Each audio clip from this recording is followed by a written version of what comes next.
શરદ પૂનમની રાત્રે જાગજો, ગરબા રમજો,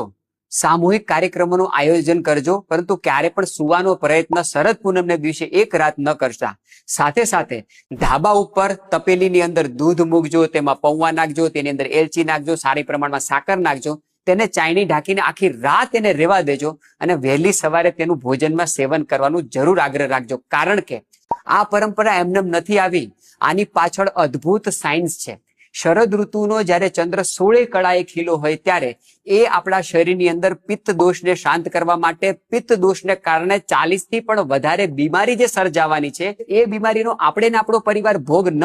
બને એટલા માટે આખા ભારતની અંદર શરદ પૂનમની દિવસે ગરબાનું આયોજન થતું હતું, શરદ પૂનમની દિવસે સામૂહિક કાર્યક્રમોનું આયોજન થતું અને બીજે દિવસે સવારે આ દૂધ પૌવાને ખાતા હતા, સાકરને સ્ટોરેજ કરીને રાખતા હતા અને એના કારણે આપણને ક્યારેય લીવર સંબંધિત સમસ્યાઓ ન થતી હતી, આપણને આંતરડામાં કે પેટમાં ચાંદા ન થતા હતા. આપણા શાસ્ત્રોકારોએ પિત્ત સંબંધિત 40 બીમારીનું જે લિસ્ટ બનાવ્યું છે, આ બીમારીથી આપણે બચતા હતા.